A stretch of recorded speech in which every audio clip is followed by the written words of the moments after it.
မင်းရဲ့စိတ်ကိုပြန်လည်ငြိမ်သက်စေမယ့်အချို့တော့စကားလုံးတွေဒီနေ့မင်းရဲ့စိတ်တွေလေးလံနေလားမပြီးသေးရဲ့အလုပ်တွေမဆုံးနိုင်တဲ့ကိစ္စတွေမလိုလားတဲ့အတွေးတွေဒါတွေအလုံးကမင်းကိုပင်ပန်းစေပြီးတက်တောင့်တတာမဖြစ်စေဘူးမလားဒီအချိန်တွေကခဏလေးပဲခုအော်ဒီယိုကမင်းအတွက်ပဲနော်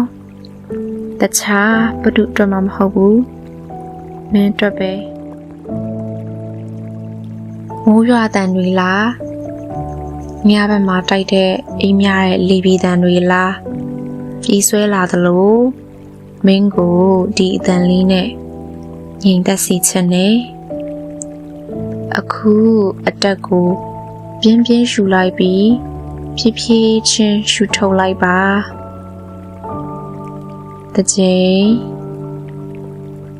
နှစ်ချိန်သုံးချိန်အခုမင်းစိတ်ထဲကလေးလံနေရဲ့အရာတွေပူပန်မှုတွေဖိအားတွေကိုတတိတစ်ခုလိုပြန်လဲပြောင်းလဲနေပြီမင်းမှာအားနည်းချက်တွေရှိရဲ့လိုအပ်ချက်တွေရှိတယ်ဘယ်သူမဆိုအားနည်းတဲ့နေ့တွေရှိသလိုမင်းမှာလည်းအားနည်းတဲ့နေ့တွေရှိရဲ့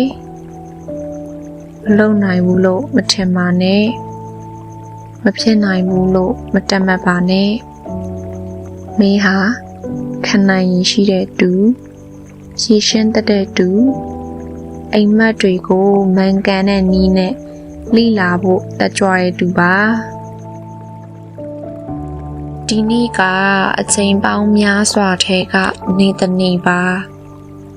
ဒါပေမဲ့မင်းရဲ့အမြင်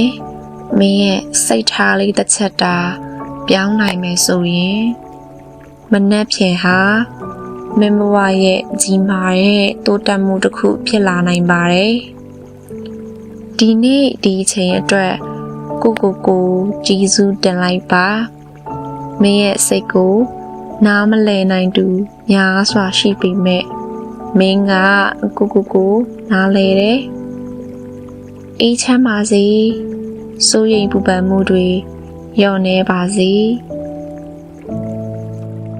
မင်းရဲ့အနာမှာငါရှိနေမယ်ငါစီအချိန်မရွေးလာခဲ့ပါဒီနေရာကနေပြီးစောင့်ကြိုနေမယ် Audio by Precious